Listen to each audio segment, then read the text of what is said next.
going through the portions that we are going to study, and which will be mostly the middle part of Shuvavim, meaning the way we can identify, realize the process of being redeemed, of being saved, of being redeemed.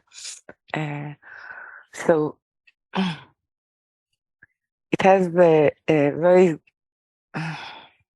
particular sense of something that is being sort of digested and sorted out. It has to do with the way that we eat, but this month does not take the title or the significance of eating, which is usually to do with sorting out graces. It has to do with sort of more to swallow with a sense of almost bulimic sense to it. To swallow without actually sorting it out in the mouth. It's eating and sorting it out internally, because there is such a great need. So let's say that we meet this in Hebrew. It's called hal'ata, le'ita, not to eat, lo le'echol, lil'ot. So it's really swallowing without chewing, one can say, without sort of like you take something and you eat it, even if one can say after a great hunger, with a great hunger, something that you've been deprived of, and then it's in front of you. So the first time we meet that kind of expression in the Torah is when Esav is coming to Yaakov and asking him to give him the food and to let him sort of swallow, because he cannot actually sort it out by his own will, which is the mouth, which has to do with the whole structure of Malchut. But in a way to one can say to shove it into him, to shove life into him. So there's something in Shvat and in reading those portions that it's not so much based on how we are working out or we're sorting out ourselves, but it's more in a way of surrendering and being aware of how the light or the higher, probably with the presence of something or someone sorting out us. So it seems like it's a passive, but it's actually very active in its state of surrendering and state of understanding that the effort or the endeavor of the light to sort or to shove it into us is in order to enable us to be a base of justification, consciousness of his action. Okay?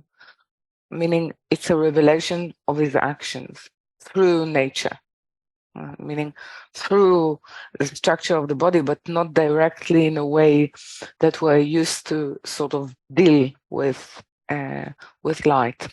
So this is the sort of one highlight that I would like to sort of to mark, and the other one through this portion, which is Bo. The word come to Pharaoh is mentioned before in the portion of Vayera, but this is getting the title.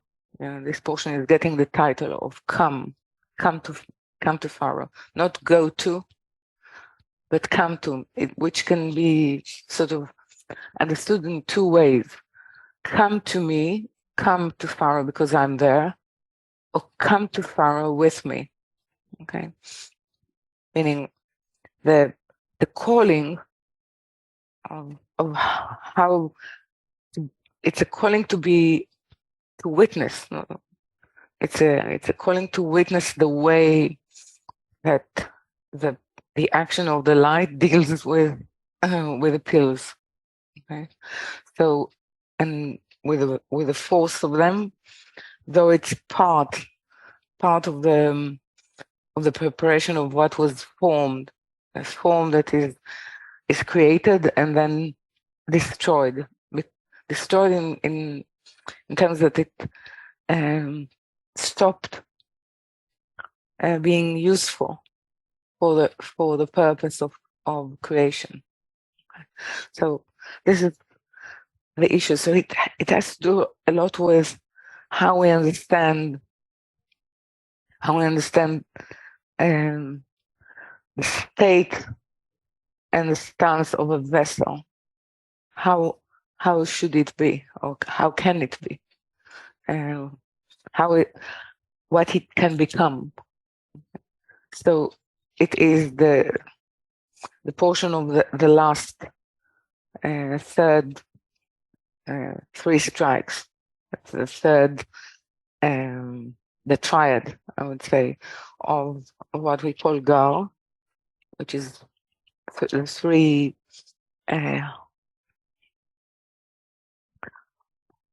the structure of 3 that creates the head. Okay, so this is how the whole issue is ending in the root of it, and in the root of the whole structure of the pillars and darkness. It has the same, let's say, the same structure as holiness. So the one who created it, who planned it, this is the only way humanity can find itself, one can say, redeemed or saved from its own nature. Okay.